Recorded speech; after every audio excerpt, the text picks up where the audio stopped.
इस भाई ने बात करा है, अमर दुबे ने, यूजीसी पे कर लो अगर उसमें दम हो तो। हम्म, कर लेते अमर हैं। दुबे का, अमर दुबे यूजीसी पे बात करते हैं, चल अपन यूजीसी जो चलो, चल रहा है वो क्या ठीक है या गलत है? ये हम लंबे समय से देखते हुए आ रहे हैं ना कि यूनिवर्सिटीज में, कॉलेजेस में आप खुद ग्राउंड लेवल पे जाके देखो, कास्टिज्म जैसी चीज एग्जिस्ट करती है। और करती बहुत है, ही बिल्कुल करती है। बहुत ही तगड़े रूप से एग्जिस्ट करती है। अब बहुत सारे केसेस ऐसे पेंडिंग है कोर्ट में खासी, जिसमें रैगिंग भी किया गया तो जाति देख करके बच्चों के साथ। अभी एक हाल ही में उत्तराखंड का केस आया कि एक बहुत ही टैलेंटेड लड़की थी एससी कास्ट की, उस लड़की की देखिए रैगिंग मैंने की वो। गई।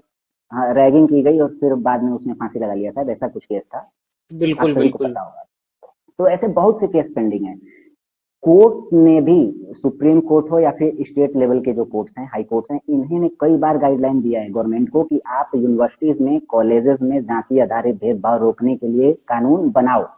ये लंबे समय से बात हो रही थी, गवर्नमेंट ने इस पे एक्शन लिया। पूरा का पूरा यूजीसी को मैं दो शब्दों में समझाऊं, यदि दो लाइन में, तो इतना कहूंगा कि हम्म। इसमें टोटल 7 प्रकार के डिस्क्रिमिनेशन की बात करी गई है। एक है जाति के आधार पे, दूसरा है लिंग के आधार पे, लैंगिकता आधार पे, तीसरा है बिल्कुल। कि भाई ये जो विकलांगता है इसके आधार पे, और चौथा आप लोगों को धर्म के आधार पे नहीं आता। अनुज भाई, ठीक मैंने है ना ना? एक बात सुनी है, मेरी बात सुनो, बीच में एक आधा क्वेश्चन मैं रखता हूँ कि हाँ, लोग कह रहे हैं कि एसटी, एससी और ओबीसी को ही, ओबीसी को ही क्यों रखा है? मैं इसी पे जनरल। जस्ट आ रहा हूँ। हाँ मैं हाँ इसी हाँ। पे जस्ट आ रहा हूँ। जो हम्म 7 प्रकार, मैं सारे क्वेश्चंस, मुझे पता है कि सोशल मीडिया में क्या चल रहा है, मैं उनका जवाब दे रहा हूँ। तो हम्म। जो टोटल लॉजिक एंड सोल भाई और अर्जुन भाई, आलोक सर, जो 7 प्रकार के डिस्क्रिमिनेशन की रोकने की इसमें बात करी गई है, उसमें से एक जो डिस्क्रिमिनेशन है जाति के आधार पे, उसमें केवल हम्म। एससी एसटी ओबीसी को शामिल करा गया है।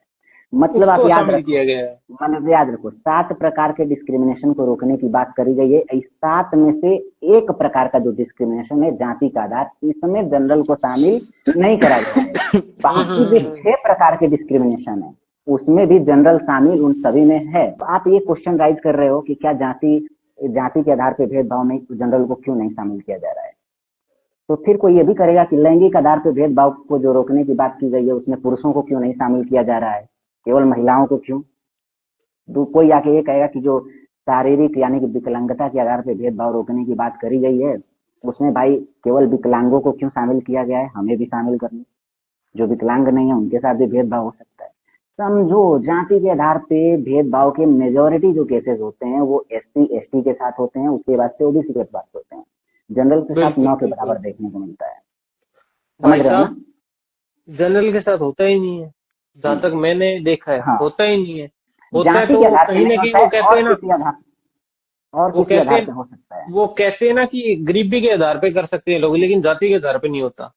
लेकिन जो कुछ अनपढ़ बेवकूफ इन्फ्लुएंसर थे, उन्होंने इस बात को इतना हाईलाइट करा कि भैया जनरल का बच्चा केवल इसमें विक्टिम ही हो सकता है। आप समझ रहे हो? उसने इस तरीके मतलब से मिसलीड करा सोशल मीडिया पे इस बात को। मतलब यही है कि लोग प्रैक्टिकल नहीं सोचते। उसके बाद से सेकंड नंबर पे इसमें प्रश्न उठाया जा रहा है कि जो यूजीसी कमेटी बनेगी, जो इस तरीके के भेदभाव की जांच करेगी, उसमें जनरल का कोई मेंबर नहीं होगा। ये भी हाँ, एक मेंबर नहीं होगा। पूरा का पूरा फाल्स बात है, झूठा क्लेम है। क्योंकि टोटल 9 मेंबर्स की बात करी गई है जिस कमेटी में, और 9 मेंबर्स में से जो 3 मेंबर्स होंगे वो सीटें रिजर्व कर दी गई है, एक एससी के लिए, एक एसटी के लिए और एक ओबीसी के लिए। तो इन्फ्लुएंसरों का सब ये सब कुछ है यार। बाकी तो मैं देखो, आप खुद देखो, मंडल कमीशन जब आया था, ओबीसी के आरक्षण की बात हुई थी, आप राहुल भाई खुद देखना, सॉरी लॉजिक एंड सोल भाई आप खुद देखना, आज आपका तो रियल नाम लगे। तो क्या अरे हुआ ना, बिल्कुल। तो क्या हुआ ना, मंडल कमीशन जब आया था, ओबीसी की आरक्षण की बात हुई थी, आप देखो पूरे देश में आग लगाई गई थी नहीं, पूरे देश में हो हल्ला मचाया गया कि नहीं, लेकिन इससे चीजें बेहतर ही हुई। ऐसे ही हम्म। जब 3 तलाक बिल आया, 3 तलाक कानून आया, तो मुस्लिम समुदाय ने पूरे देश में झक मार दी थी भाई कि मैं ये कर दूंगा, वो कर दूंगा, नहीं पास होने दूंगा। लेकिन चीजें बेहतर हुई कि नहीं उसके बाद? ये चीज था कि नहीं अच्छा इस देश के लिए? हाँ हाँ हाँ, ये था।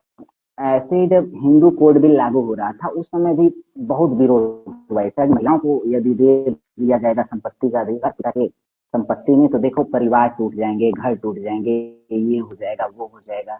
महिलाओं को तलाक का अधिकार दे दिया जाएगा तो ये हो जाएगा। लेकिन इससे चीजें बेहतर ही हुई। तो हो हल्ला जिनको करना है करने दो इन अनपढ़ों को, क्योंकि इन्होंने किया है हमेशा से ही। जब भी कोई सकारात्मक बदलाव होता है ना, तो वो समुदाय जो मलाई खा रहा था उसे दिक्कत होती है। और यहाँ पे मैं जाति की बात नहीं कर रहा, मैं यहाँ पे सबकी बात कर रहा हूँ। मुस्लिमों को भी दिक्कत हुई थी जब 3 तलाक बिल आया था, तो